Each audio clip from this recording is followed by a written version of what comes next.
Irmãos, bom dia. Abramos a palavra de Deus no livro de Jonas, capítulo 1. Eu vou lê-lo na íntegra e peço que os irmãos ouçam com atenção. Jonas, capítulo 1.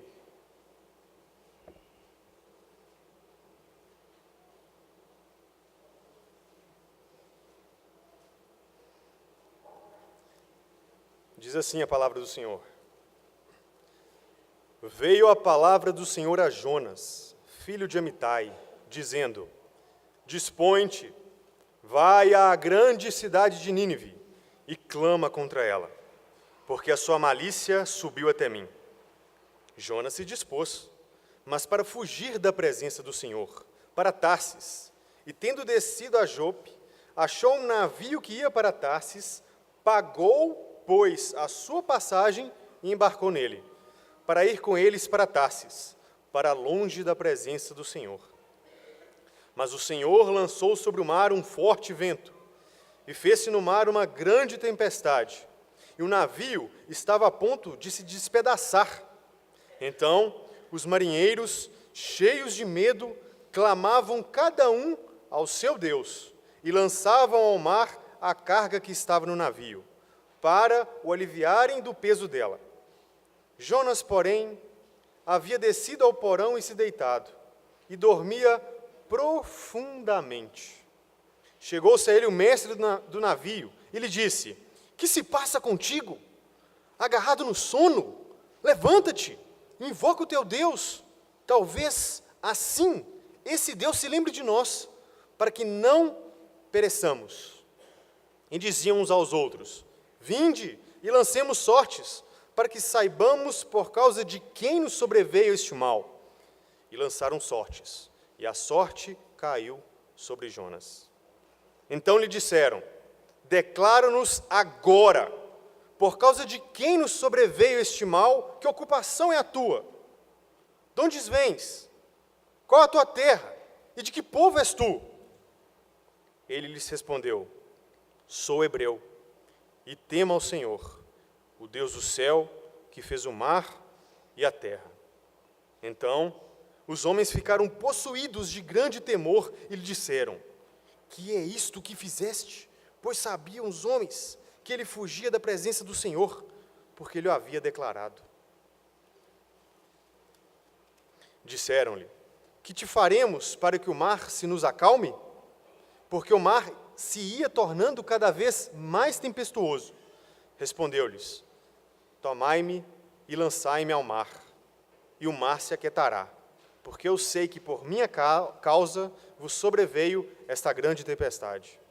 Entretanto, os homens remavam, esforçando-se por alcançar a terra, mas não podiam, porquanto o mar se ia tornando cada vez mais tempestuoso contra eles. Então clamaram ao Senhor e disseram: Ah, Senhor, rogamos-te que não pereçamos por causa da vida deste homem, e não faças cair sobre nós este sangue, quanto a nós, inocente, porque tu, Senhor, fizeste como te aprouve. E levantaram a Jonas e o lançaram ao mar, e cessou o mar da sua fúria. Temeram, pois, estes homens em extremo ao Senhor, e ofereceram sacrifícios ao Senhor, e fizeram votos. Deparou o Senhor um grande peixe, para que tragasse a Jonas, e esteve Jonas 3 dias e 3 noites no ventre do peixe. Oremos, meus irmãos. Senhor Deus, Pai bendito, estamos diante da Tua palavra. Pedimos que o Senhor, assim como já foi dito, abra os nossos corações, nos dê entendimento, ó Deus, da Tua palavra, para que possamos compreender, mesmo que de maneira turva, Deus, os Teus desígnios. Sem o Teu Espírito Santo não há clareza, ó Deus. Portanto, clamamos o Teu Espírito Santo, dê-nos clareza. Peço também, ó Deus, que o Senhor tenha compaixão de nós, e em especial da minha vida, Deus, que trago a palavra. Que o Senhor, ó Deus, possa me usar poderosamente. É que eu te peço, para o louvor da Tua glória, em nome de Jesus. Amém e amém. Irmãos, a desobediência é uma característica comum da humanidade caída. Portanto, a desobediência é uma característica comum a todos nós. Enquanto formos peregrinos e forasteiros nesta terra estrangeira que clama, que geme por redenção, seremos teimosos, constantemente, demasiadamente teimosos. E este é um fato que pode ser claramente e facilmente observado em nossa existência. Considere, por exemplo, comigo, a criança, que mesmo sendo advertida várias vezes, não coloque o dedinho na tomada, não coloque a mão no prato de comida. O que é que ela faz? Coloca o dedinho na tomada, enfia a mão no prato de comida. E o que é pior, de maneira desafiadora, olhando para você. Considere, por exemplo, o jovem que, mesmo sendo alertado, mesmo sendo advertido várias vezes sobre os perigos que o mundo pode proporcionar, o que é que ele faz? Busca prazeres, aventuras nestes perigos, como se ele fosse uma espécie de Highlander, o imortal, pois diz em seu coração: nada vai acontecer comigo, nenhum mal virá sobre a minha cabeça. Considere agora o marido que está viajando e já percorreu algumas centenas de quilômetros com a sua família, e ele começa a perceber que, de acordo com o seu planejamento, ele já deveria ter chegado há muito tempo no destino. E o que ele faz? Continua dirigindo, ao invés de ouvir várias vezes a sua esposa que diz: amor, você não acha melhor perguntar no próximo posto, no próximo hotel, se por acaso nós estamos no caminho certo? Ele persiste. E o que dizer também da esposa, que muitas vezes diz o seguinte: amor, hoje eu vou te ajudar a fazer compras. E você diz: tudo bem, pode ir, mas por favor, vamos nos concentrar na lista de compras, pois assim nós vamos economizar tempo e dinheiro. Tudo bem, amor, vamos fazer isso. Porém, quando o marido vai pegar no carrinho de compras os produtos para passar na esteira do caixa, o que acontece? Alguns objetos não identificados, algumas coisas que não estavam na lista de compras. E sendo questionada, então, a mulher, o que é que ela diz? Com um tom e um sorriso meio amarelado no rosto: estava na promoção, né, amor? E o que dizer, então, dos mais velhos, estes que são experimentados, que estão enraizados, fincados em suas tradições, valores e costumes, que são quase que imóveis, inflexíveis a novas possibilidades, possibilidades positivas. Eu não sei quantos irmãos, mas eu já ouvi muitas vezes, inclusive lá no interior: nasci assim, cresci assim e vou morrer assim. Que pena, pois por ser tão inflexível, talvez não conheça a verdade que poderia libertar a sua alma e assim conceder a ele salvação. Irmãos, eu apresentei para vocês, de maneira bem breve, bem singela, esse quadro, porque este é o retrato da nossa vida. Mas eu fiz isto também com um propósito bem específico: prepará-los, para que, ao meditarmos no texto que está diante de nós, nós não nos afastemos de Jonas. Pelo contrário, assim como Jonas era teimoso, nós somos teimosos. Então, ao invés de nos afastarmos dele, vamos nos aproximar do profeta e ver nele um espelho que reflete a nossa alma. E além disso, ao invés de ficar criticando a todo momento, é óbvio, nós vamos criticar Jonas quando necessário, mas ao mesmo tempo, ter compaixão do profeta, pois Deus teve compaixão deste profeta.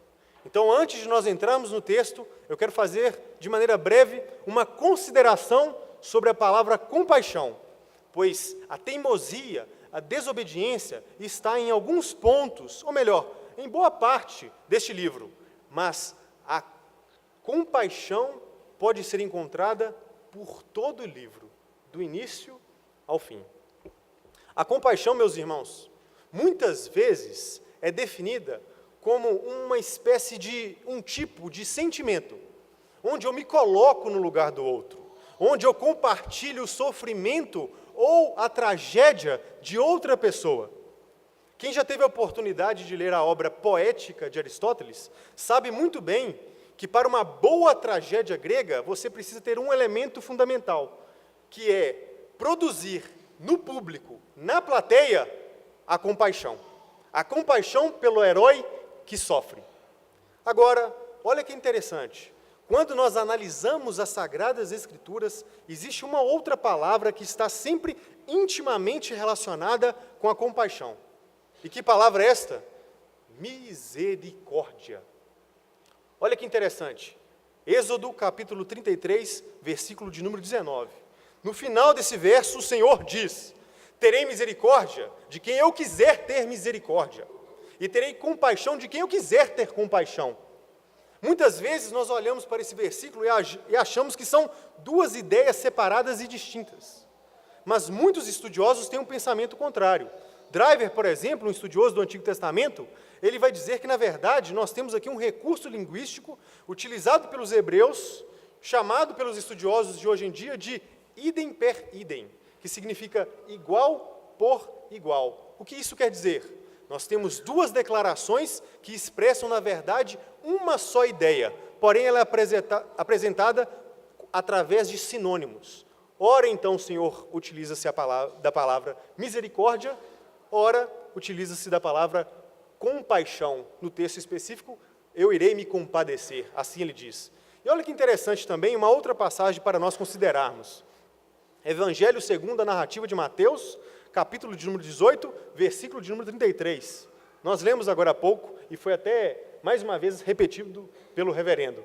Olha que interessante, na revista, na edição Almeida Revista e Corrigida, você vai encontrar a mesma palavra grega, ora sendo traduzida por compaixão, ora sendo traduzida por misericórdia. No nosso texto, Revista Atualizada, nos dois momentos nós vemos a ideia de compaixão. Mas, por exemplo, pelo menos para os tradutores da Almeida Revista e Corrigida, nós temos a palavra compaixão e a palavra misericórdia sendo utilizada de maneira intercambiável. Mas talvez você esteja se perguntando agora, neste momento, tá, mas e aí, o que isso tem a ver? Qual o significado? Qual a relevância disso? Tem alguma diferença? Sim, tem uma grande diferença.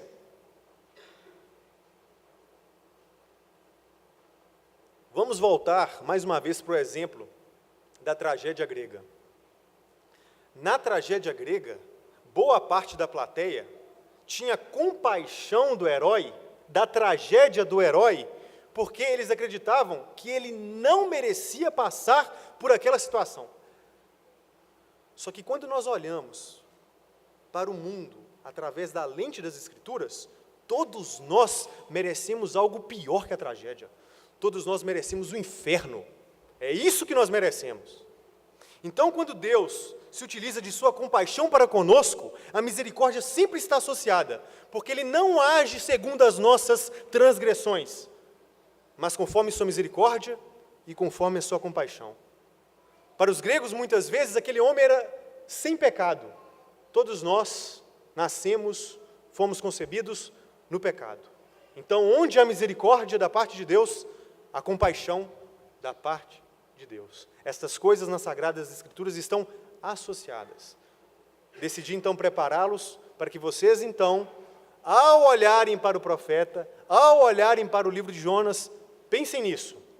Pensem na desobediência dele, pensa na nossa desobediência, pensa na compaixão de Deus para com Jonas e na nossa compaixão, ou pelo menos na compaixão que nós deveríamos ter para com os outros. E a compaixão de Deus, e a misericórdia de Deus, pode ser expressa, ou melhor, é expressada de maneira máxima na pessoa do seu Filho, a saber, Jesus Cristo. Aquele que foi revestido da nossa carne, foi participante das nossas aflições, foi participante dos nossos sofrimentos, contudo, sem pecado. E Ele sabe o que é compadecer. porque ele foi um homem de dores. Ele sabe o que é sofrer. E não é à toa que um dos brados do Redentor foi: Pai, perdoa-lhes, pois eles não sabem o que fazem. Eles não sabem o que fazem. Compaixão, meus irmãos, pode ser vista logo nas primeiras palavras deste livro, pois a Escritura diz que a palavra do Senhor veio até Jonas. Não foi Jonas que veio até o Senhor. Se Deus ficasse oculto, se Ele preservasse toda a escuridão em si mesmo, se Ele ficasse escondido e oculto em si mesmo, jamais poderíamos conhecê-lo. Mas nós conhecemos a Deus somente porque aprove a Ele se revelar a nós. E nós só o conhecemos cada vez mais à medida que Ele se revela a nós. Isso é compaixão. Isso é misericórdia. Então, a palavra do Senhor vem até Jonas, filho de Amitai. E o Senhor Deus poderoso diz a ele: dispõe-te, levanta-te, levanta-te, e vai até Nínive, e clama contra eles, porque a sua malícia subiu até mim. Vamos fazer aqui algumas considerações. Primeiro, quem é Jonas? A Escritura não fala muito a respeito de Jonas. Porém, no Antigo Testamento, no segundo livro dos Reis, capítulo 14, versículo de número 25, nós encontramos algumas informações a respeito dele. Nós descobrimos que ele profetizou durante o reinado de Jeroboão II. Isso se dá, então, por volta do século 8 a.C. Outro fato curioso também, que ele era natural da cidade de Bet-Éfen, no norte de Israel. Ou melhor, no Reino do Norte, o reino também conhecido como o Reino de Israel. Esses dados são importantes, por quê? Porque o século 8 a.C., uma nova nação estava se tornando cada vez mais poderosa. Que nação era essa? A Assíria. Qual era a capital religiosa da Assíria? Nínive. As coisas começam a fazer um certo sentido, não é mesmo? Por quê? Porque Jonas sabia quem eram os ninivitas. Jonas sabia como era a Assíria. Um povo belicoso, um povo cruel, um povo que muitos estudiosos até mesmo afirmam que foram eles que produziram vários tipos de torturas, dentre elas o empalamento. Não sei se todos os irmãos conhecem, mas o empalamento é o ato de você colocar um indivíduo em uma estaca pontiaguda e introduzi-lo por meio do seu orifício anal ou vaginal. Então vocês conseguem imaginar a crueldade desse povo. E olha só o que Deus está dizendo: Jonas, eu quero que você vá lá e clama contra eles. Sabe por que Jonas vai fugir para Tarsis? Sabe por que Jonas desobedece a Deus? Porque Jonas não tem compaixão dos ninivitas, mas Deus tem. Jonas queria se afastar da presença do Senhor, mas Deus queria chamar aquele povo ao arrependimento. E antes de nós lançarmos então a primeira pedra em Jonas, nós precisamos refletir: será que nós também não fazemos isso? Será que às vezes nós não ouvimos certas pessoas que são más, ditadores, que estão fazendo com que seu povo passe fome, como é o caso do ditador Nicolás Maduro, utilizando-se aqui uma linguagem jovial, afinal eu também sou jovem, o que eu quero é que aquele cara se exploda. Eu vou até utilizar um português ruim, a gente fala isso. O que eu quero é que aquele cara se exploda. Mas isso é certo? Isso é certo? Nós precisamos refletir sobre isso. Pois, imagine, e se Deus decidir dizer a você: pregue para aquele homem. Mas não foi isso que o Senhor Jesus nos ensinou há muito tempo? Ide e pregai a algumas criaturas, é isso? A algumas pessoas? Foi isso que ele ensinou? Não, nós devemos pregar a quem? A toda criatura. Não sei qual será o fim dele, mas será que você não ficaria um tanto enfurecido, com raiva, se um homem daquele se convertesse? eu talvez seria o primeiro. Não sei qual seria a minha reação no momento, mas talvez eu ficaria com raiva se ele se convertesse. Portanto, meus irmãos, foi aquilo que eu disse. Quando nós olhamos para a vida de Jonas, nós devemos fazer de Jonas um espelho que reflete a nossa alma. Jonas então decide ir para Tarsis. Tarsis está muito distante de Nínive. Se você, por exemplo, pegar o Google Maps, você vai ver que é quase uma distância de 2.000 quilômetros em uma reta. Seria a mesma coisa, utilizando assim de uma alegoria, ou melhor, de um exemplo, era a mesma coisa que se você estivesse ali na Praça de Tiradentes e Deus dissesse a você, olha, suba para o Mangabeiras. E o que você faz? Você vai para o centro. Não, mas eu não quero ir mais para o centro, não. Eu quero ir para além do centro, o máximo que eu puder. Porque Tarsis, muito provavelmente, ficava no sul da Espanha. E hoje, Nínive fica na cidade de Mossul, no Iraque. Então, era um caminho diametralmente oposto. E o que é mais curioso é que ele está decididamente, ele está querendo realmente fugir da presença do Senhor.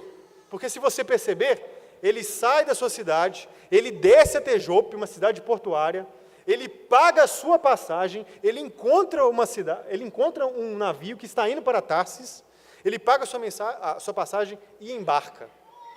Então veja, por 3 vezes o texto diz, ele vai para Tarsis, ele vai para Tarsis, ele quer ir para Tarsis. E por 2 vezes ele diz, longe da presença do Senhor, fugir da presença do Senhor, como se isso fosse possível, né? Mas antes de lançarmos a segunda pedra em Jonas, nós precisamos fazer mais uma reflexão. Pois quantas vezes Deus não diz na sua palavra, faça isso, e você faz o oposto? Quantas vezes Deus nos diz, não faça isso, e é isso mesmo que você faz? Quantas vezes Deus diz para nós, sim, e nós dizemos, não, para Deus? Então, meus irmãos, reflitamos sobre essas coisas. Reflitamos se nós, talvez, não estamos na mesma situação do profeta Jonas. Eu não conheço a vida dos irmãos, mas talvez exista alguém aqui que acabou de ouvir a palavra do Senhor e ainda não saiu da sua cidade. Outro está caminhando para a cidade portuária de Jope. Outro já está na cidade de Jope. Outro já pagou a passagem, mas não embarcou. Outro já pagou e já embarcou. E outro já está em alto mar. Algumas pessoas talvez não estão tão longe do Senhor. Hoje, outras não conseguem nem mais ver o farol, o porto seguro, que é o Deus Todo-Poderoso, pois já está em alto mar, já está muito longe, muito longe. E eu pergunto a vocês, qual é a sua situação? Qual é a nossa situação diante de Deus? Porque quando o texto diz que ele está fugindo da presença do Senhor, não devemos entender em sentido físico, como se ele estivesse se afastando fisicamente do Senhor, porque Deus é Espírito.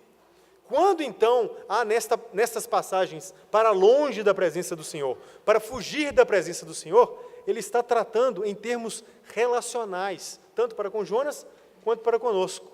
É uma questão de desobediência. Quanto mais nós desobedecemos a Deus, mais nós nos afastamos dele. Mas o texto não para por aí, porque não é como fugir da presença do Senhor.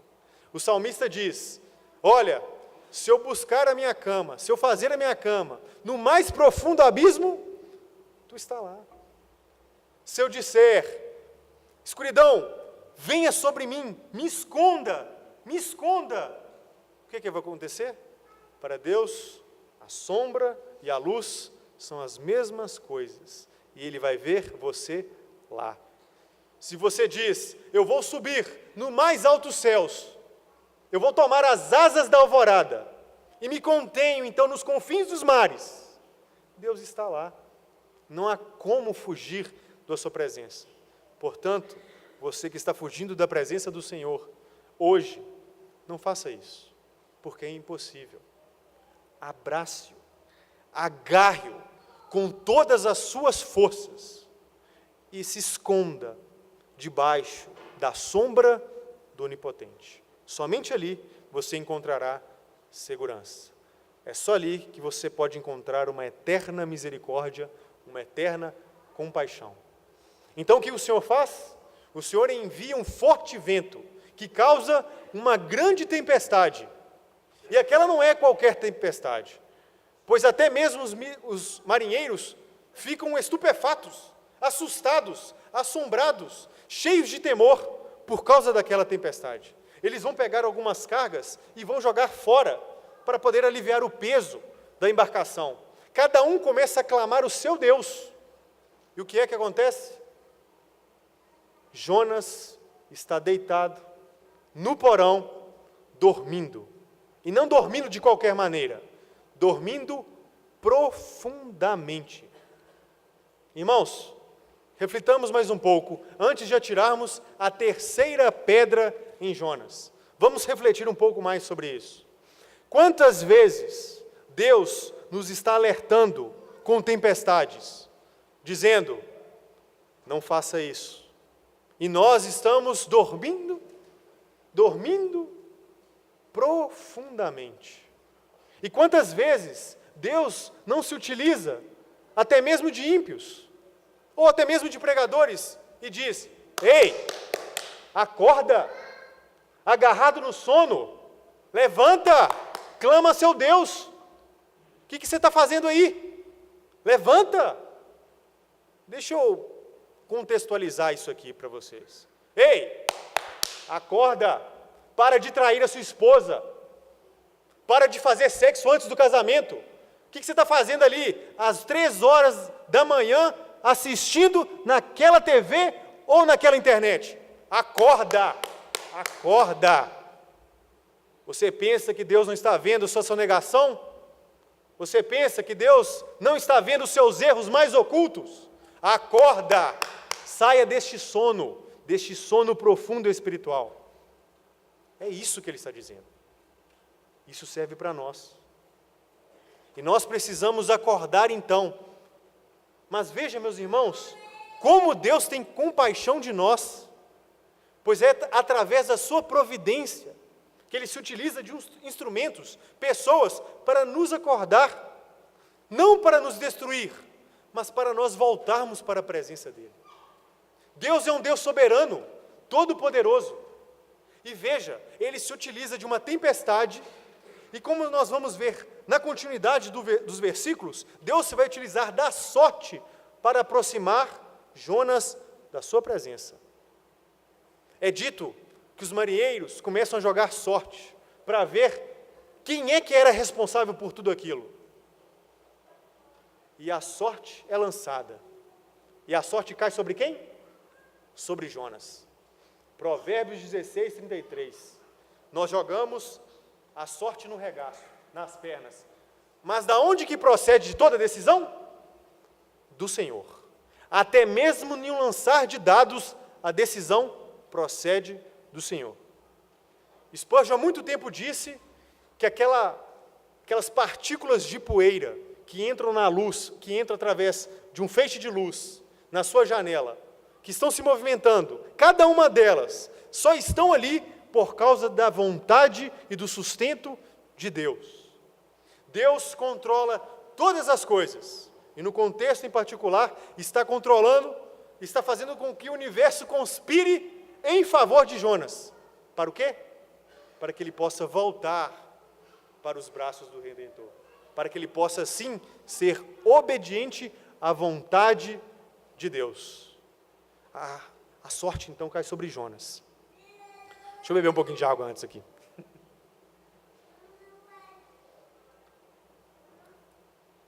A sorte cai sobre Jonas. E os marinheiros começam, então, a perguntarem para ele: o que é isso que você fez? De onde você vem? Qual que é a sua tribo? Qual que é a sua terra? Como é que nós podemos sair deste mal? Veja que interessante. Nós vimos agora há pouco um Jonas desobediente, teimoso, não é mesmo? Mas agora nós começamos a ver um Jonas diferente. Um Jonas que foi alcançado pela compaixão de Deus e por sua maravilhosa graça. Pois ele diz, em alto e bom som, eu sou hebreu, e temo o Deus do céu, que fez o mar e fez a terra. Este mal todo que vocês estão vendo aí, todo ele está sendo causado por minha causa. Ficou até redundante, né? Tudo que está acontecendo por minha causa, porque eu desobedeci o Senhor. Vemos agora um homem diferente. Vemos um homem que reconhece quem ele é, reconhece a sua desobediência e se arrepende dos seus feitos. E veja, meus irmãos, até mesmo o arrependimento, segundo as Sagradas Escrituras, é um dom de Deus. A própria Confissão de Fé de Westminster, no capítulo 15, vai dizer, arrependimento para a vida é uma graça de Deus. Veja que a desobediência de Jonas, de fato, é constante, mas o amor de Deus para conosco é eterno. É desde a fundação do mundo. E Ele sempre vai nos atrair para Ele. Por mais que caiamos, Deus vai dizer, volte, filho. Volte, filho. É claro, isso não nos isenta da nossa responsabilidade, mas nós devemos confiar na grandeza, na misericórdia, na compaixão de nosso Deus Todo-Poderoso. E então eles perguntam, como é que a gente acaba com isso? Como é que a gente faz para acabar com essa tempestade? Ele vai dizer, vocês precisam me lançar no mar. Se vocês me lançarem no mar, isto vai acabar. Veja que era necessário então, para acabar com aquela tempestade, um sacrifício. Mas o que é que aqueles marinheiros fazem? Ao invés de aceitarem o sacrifício, eles começam a remar com mais força. Só que adianta? Não. Por quê? Porque a tempestade se torna cada vez mais tempestuosa.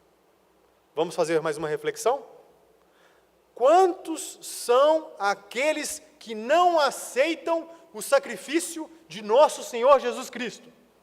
E acreditam que a salvação é conquistada aonde? Na força do seu braço. Tolos, pois a tempestade vai ser cada vez maior, vai condensá-los, vai dizimá-los, vai destruí-los.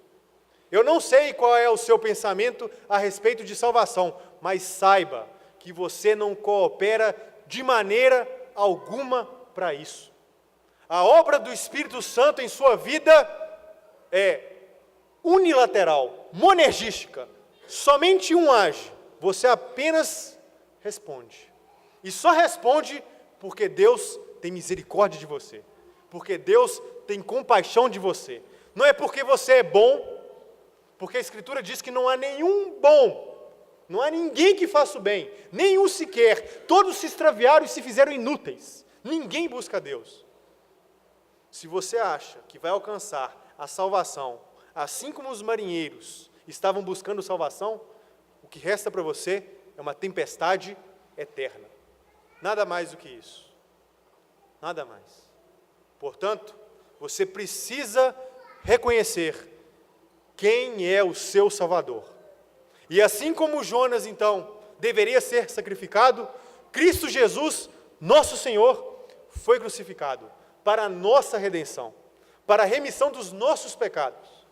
É neste que você precisa confiar, não nas suas obras, mas na obra perfeita de nosso Senhor Jesus Cristo, que, como eu disse, revestiu de carne, habitou entre nós, foi obediente até a morte, e morte de cruz. Mas a morte não pode contê-lo, porque Ele é o doador da vida, Ele é a própria vida. E Ele então ressurge, assim como uma fênix ressurge das cinzas. Ele nasce, renasce, e agora está sentado à direita de Deus Pai Todo-Poderoso, de onde há de vir de julgar os vivos e os mortos. É nesse que você deve crer, não em outro. É nesse que você deve buscar o seu refúgio. É nesse que você deve encontrar um barco que jamais vai afundar, porque todos os outros perecerão.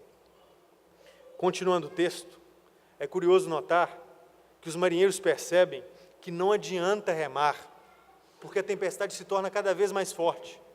E vocês perceberam que nos versículos anteriores, cada um começou a clamar a seu Deus quando a tempestade começou? Agora todos, de maneira unânime, clamam a quem? Ao Senhor. Houve salvação. Houve salvação naquele momento. Porque eles pegam Jonas, aceitam aquele sacrifício, e depois vai ser dito que eles temem grandemente o Senhor e fazem sacrifícios para o Senhor. Eles abandonam os seus deuses, eles abandonam os seus ídolos, eles abandonam as suas obras, que são trapos imundos, e confiam no sacrifício. Confiam na voz do profeta, que é a voz do Senhor. E então, eles alcançam salvação. O mar, a tempestade, cessa. Irmãos, pensem comigo. Vocês acham que a tempestade cessou para nós cristãos? Sim, graças a Deus, por meio de Jesus Cristo. Mas a tempestade está lá fora. Para aqueles que perecem, eles estão em um barco prestes a ser destruído. E nós precisamos avisá-los. Nós precisamos dizer a eles: acorda! Agarrado no sono, levanta daí! Assim como Jonas clamou aos ninivitas, nós, como igreja de nosso Senhor Jesus Cristo, precisamos clamar: acorda! Acorda!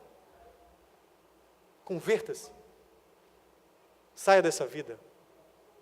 O texto final vai dizer então, o texto do primeiro capítulo, que um grande peixe surge pela providência de Deus e engole Jonas. E por 3 dias ele vai ficar dentro daquele peixe. É interessante notar que no Evangelho segundo a narrativa de Mateus e em outros evangelhos também, o Senhor Jesus vai dizer: olha, essa geração aí é incrédula, eles não vão obter nenhum sinal, exceto o sinal de Jonas. Porque assim como Jonas ficou 3 dias e 3 noites no ventre do peixe, o Senhor, o Filho do Homem, ele também ficará 3 dias no coração da terra. Vocês conseguem perceber então que Jonas é um tipo, uma figura, alguém que aponta para o nosso Senhor Jesus Cristo? Irmãos, o tempo passa, nós nos preocupamos com tantas coisas insignificantes, a tempestade está muitas vezes sobre a cabeça de muitos de nós, e nós não nos atentamos para a voz de Deus, para a palavra de Deus que vem até nós e diz: levanta-te, dispõe-te, transforme, mude, agarre-se à minha pessoa, receba a compaixão que vem do altos céus, descanse em mim, se apodere de mim, fique comigo, pois aqui você obterá a redenção. Jesus Cristo é a nossa redenção. O Senhor Deus Todo-Poderoso é onde nós podemos realmente descansar. Não há outro Deus.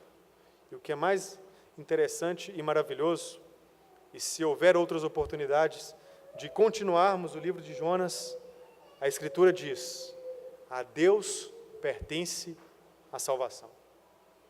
Aceite, receba a compaixão e a misericórdia de Deus e se deleite nele, se alegre nele, confie nele, e que Deus tenha misericórdia e compaixão das nossas vidas. Amém.